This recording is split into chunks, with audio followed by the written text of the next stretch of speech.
Pesawat menjadi salah satu transportasi yang paling diminati karena waktu yang cepat untuk mengunjungi antar daerah, pulau, bahkan negara. Namun, pesawat memiliki resiko yang tinggi jika sedikit saja terjadi kesalahan.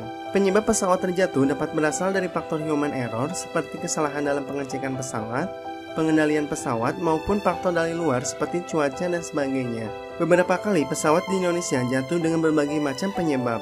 Hampir dari seluruh kejadian itu tidak ada penumpang yang selamat. Melansir dari berbagai sumber, berikut ini adalah daftar 5 kecelakaan pesawat terparah yang pernah terjadi di Indonesia sampai saat ini.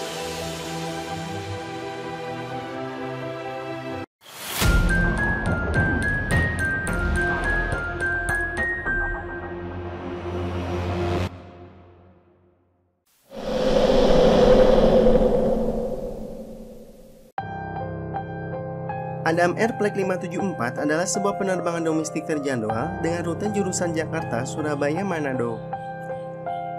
Pada tanggal 1 Januari 2007, setelah pesawat transit di Surabaya untuk melanjutkan penerbangan ke Manado, pesawat Adam Air Flight 574 tersebut jatuh di Selat Makassar, lepas Majene, Sulawesi. Akibat kecelakaan ini, 96 orang penumpang dan 6 awak pesawat meninggal dunia.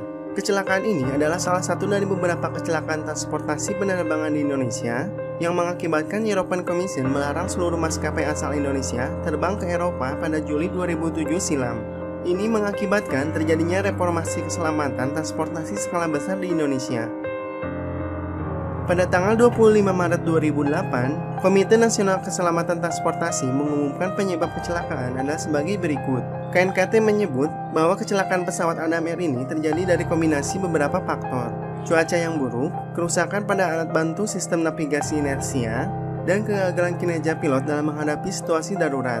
Kedua pilot memiliki andil dalam kegagalan memonitor instrumen penerbangan secara intens, terutama pada 2 menit terakhir penerbangan. Fokus konsentrasi pada tidak berfungsinya inersia reference system telah mengalihkan konsentrasi kedua pilot dari flight instrumen, yang pada akhirnya kedua pilot tidak mampu mengendalikan pesawat secara tepat dan terjadilah kecelakaan.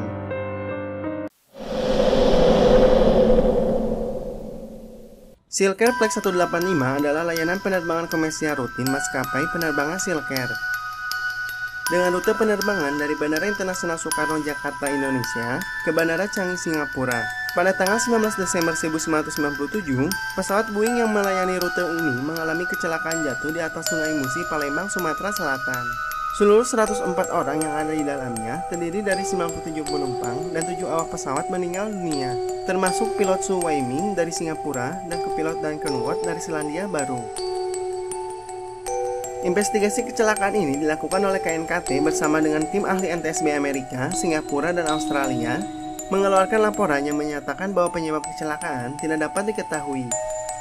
Namun, NTSB memiliki pendapat yang berbeda. Menurut mereka, kecelakaan ini disebabkan oleh Kapten Su yang sengaja menjatuhkan pesawatnya ke laut. Menurut beberapa sumber, kemungkinan penyebab Kapten Su melakukan tindakan tersebut antara lain masalah keuangan keluarga, di mana ia dilaporkan mengalami kerugian dalam investasi keuangan, dan hutang tagihan kartu kreditnya yang lebih besar dari kemampuannya membayar. Kapten Su membeli polis asuransi beberapa hari sebelum kejadian. Pada hari kecelakaan, jaminan perlindungan dari polisnya mulai berlaku, sehingga ia melakukan tindakan menjatuhkan pesawat tersebut kemungkinan untuk mendapatkan uang santunan asuransi. Ia juga dilaporkan beberapa kali mendapatkan teguran dari Silkair, termasuk satu tindakan yang berkaitan dengan memanipulasi sekring dalam perekaman suara kokpit.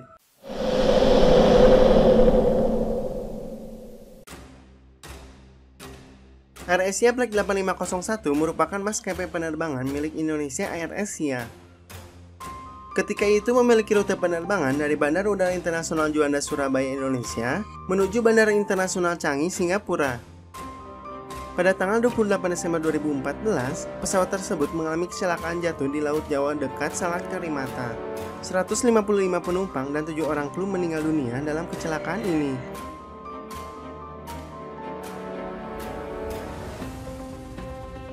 Berdasarkan analisis hasil KNKT melakukan investigasi secara menyeluruh, menyimpulkan penyebab kecelakaan terdiri dari beberapa faktor, diantaranya faktor pertama, komponen yang cacat yang terdapat dalam modul elektronik RTL pesawat yang menyebabkan pesan peringatan di monitor dan alarm di ruang kokpit.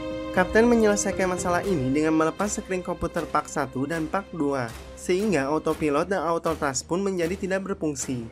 Pilot harus menerbangkan pesawat secara manual sepanjang penerbangan. Faktor kedua dilakukan dengan metode troubleshooting yang berbeda. Sebenarnya ketika pesawat dalam kondisi stall, pesawat jatuh dalam posisi datar, bukan menukik. Untuk lepas dari kondisi stall, hidung pesawat harus diturunkan agar pesawat mendapatkan kecepatan dan aliran udara di sayapnya, sehingga pesawat perlahan bisa dibawa naik kembali. Dan itulah yang hendak dilakukan oleh kapten penerbangan yang duduk di kiri.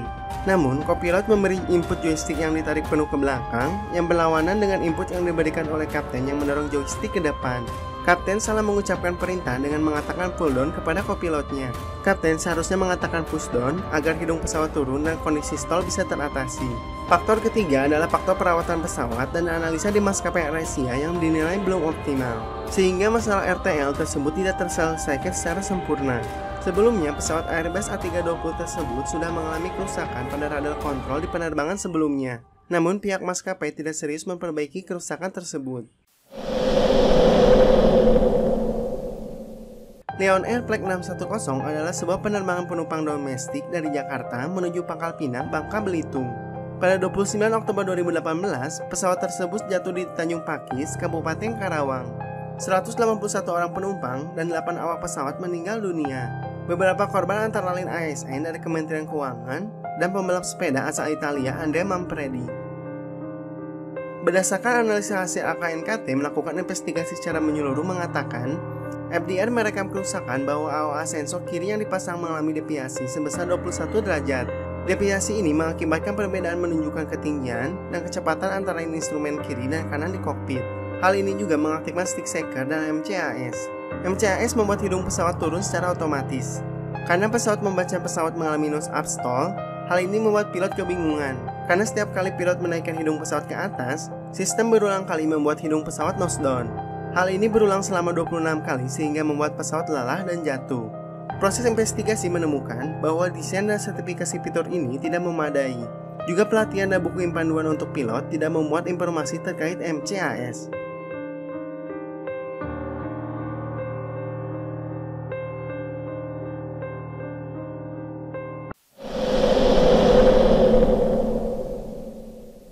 Garuda Indonesia Flight 152 adalah penerbangan dari kota Jakarta menuju kota Medan.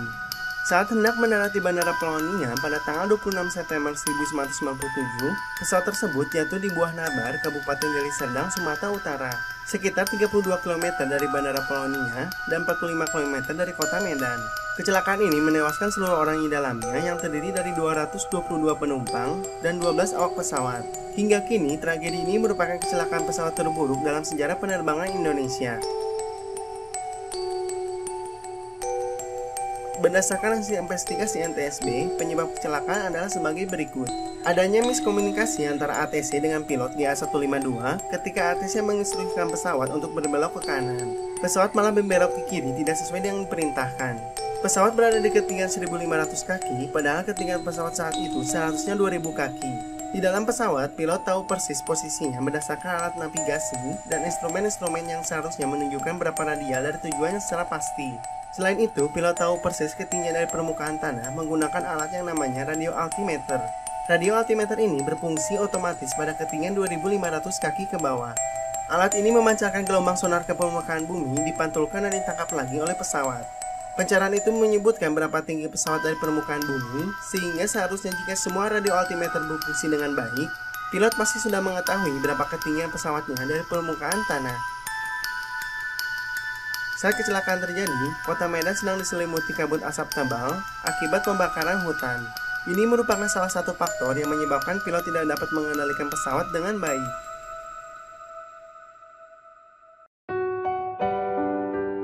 Itulah 5 kecelakaan pesawat terparah di Indonesia yang menelan korban jiwa terbanyak sampai saat ini menurut channel Altis Data. Jangan lupa klik tombol subscribe untuk mendapatkan informasi terbaru lainnya. Like video ini jika kalian suka, dislike jika tidak suka. Stay healthy, sehat selalu, dan jangan lupa berdoa. Wassalam.